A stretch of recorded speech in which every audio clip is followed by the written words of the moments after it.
workers anymore. Right. Because they can strike and do all these sorts of things, and they have less problems with non-union workers. So what ended up happening was I also talked to some supervisors that were in communication with the people that were making the call at Snitzer. These were not union people, they were people that worked for Snitzer. They're more like, they were in this like fancy white truck and were very well dressed and obviously were well paid people. And I was saying like, is there any way that Snitzer will call up the shift that would resolve this whole issue? And they were like, absolutely not. Like, and one of the reasons that they gave for why they wouldn't call up the shift was that because the workers were already in there. And I think that that's the big difference, is that the workers are already in there working versus having to bring people in. And I think if we would have gotten there at an earlier time and blocked that in before the workers change happened, then I think there would have been a higher likelihood that they would call up the shift. So what ended up happening was the four businesses that they of people from the union came down to the main entrance of the street, where the majority of the people in the picket line were.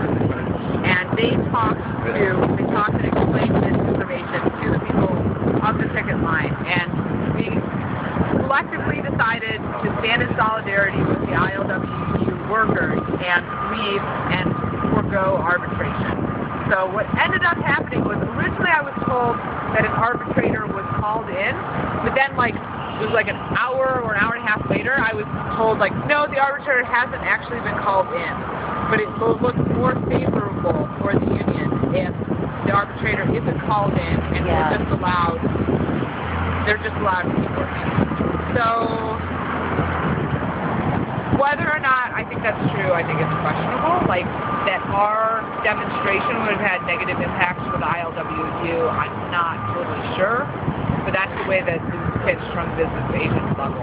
Yeah. When I talked to a rank and file member later on, he told me that we should have kept our picket line there. Although he was concerned that we maybe didn't have enough numbers and arbitration might have been lost. But that he like really reaffirmed my belief that one of his big problems is like why he's so supportive of the Occupy movement is because there's such a disparity between the people that are working in the factories and the people that are earning the money. And his like what he said was like all these people are earning money off of the backs of these like workers that aren't paid very well. There are also a shit ton of union workers who are not working. Yeah. So what ended up happening was the business agents from the union talked to us. We decided to declare it the whole day of victory, and that we would leave before the arbitrator was officially called. Can you speak to why we decided after T4 was shut down to block the Snitzer? Yeah.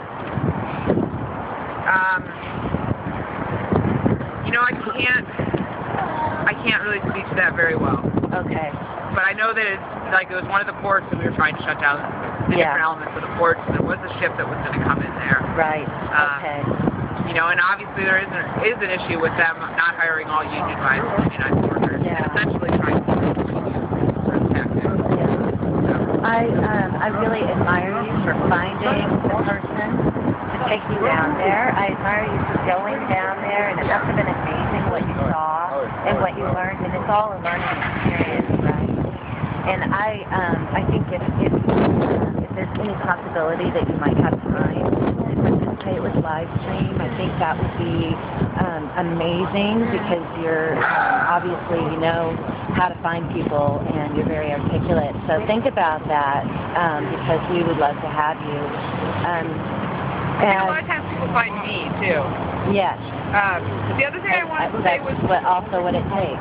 One thing that I learned from this experience was this idea of, if we're going to let someone through our picket line, of having someone from the Occupy movement go with them, because it was really helpful for me to be able to radio back and forth, like the ILWU workers have stopped working for these 2 hours while we're waiting for the arbitrator and things like that. To be we could have just let him go through. Right. saying that, like, on good faith, that he was going to go down and try to pull people out. But then we got down there, and that didn't really happen, so it was, like, good for me to be there to try to navigate those situations. Yeah, that's And fabulous. I also think that there needs to be some sort of, like, conversation or sort of, like, thinking about what are these different levels of unions that we're going to be trying to work with unions, and how do we, I really think it would make more sense to have better communication between people that are rank and file members. Yeah. I'm starting to be like aware, like, oh, there's this sort of like other level of bureaucracy within the unions that's like, they're giving us two different messages, who do we trust? Yeah, exactly. Yeah. And building those relationships, especially since this movement is still in its infancy, all of these things I hope will really bloom very, very soon. I'm not sure that it's going to happen right away, but I really feel, and I know my live stream audience knows that I feel come summer, this is going to really explode. We're going to march on Washington, and hopefully by the time that happens, it will be a thick family of organizers and all participating organizations with more of a distinct and clear strategy, so that it will speak to more of our American hearts to come in and say, okay, I can identify with that, I'm down with that, all right, I'm going to go march, or I'm going to help somebody go march. Every person that we see on the streets right now represents up to 50 people. I represent up to 50 activists that believe in this, who may or may not be able to be here and don't have any idea how to participate. So we really have to stick to it. Get through the whole stressful, tiresome points, and keep our patience and keep believing that this is what we're working towards and this is going to happen. So I thank you so much for taking the time. I know you're freezing. I have one more kind of thing to add. When you asked me before about, like, why did we go to ship to steel, and my answer was, like, well, the point was to blockade the port. Yeah. And I know that there were a lot of people that weren't necessarily in support of going to block the ports because of the confusion of, like, are the people in the union standing with us or are they not? And I wanted to just speak very briefly to, like, why I went to block the ports. The union is whether the union stand in solidarity with us, that's like a very big confusing issue. Yeah. One of the reasons that I went to block the ports is because of the ecological nature of the massive amount of industry that exists on this planet right now. And that's why the ports aren't just a symbol of globalization, they are globalization. And with globalization, there's huge ecological atrocities that are occurring. And so I think that it was a huge thing to go and, like, stop these ecological atrocities from occurring, even if it's just for one day. Yeah, it brings light to the issue.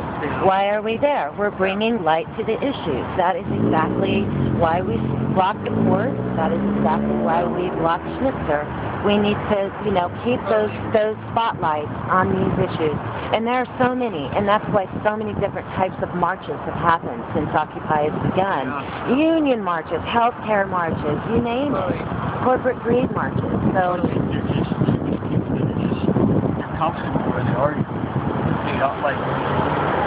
Thank you for your time. Yes, thank you for watching, everyone out there. Thank you for your time, sister. Get warm. Have a good day. I do want to make one more announcement. Yes. There's going to be this thing happening tomorrow, Wednesday at noon on 5th and Main. It's called the Soup Kitchen of America. You should come downtown and bring a bowl and a spoon, and we'll have some tasty soup in an unusual location. Awesome. Yay!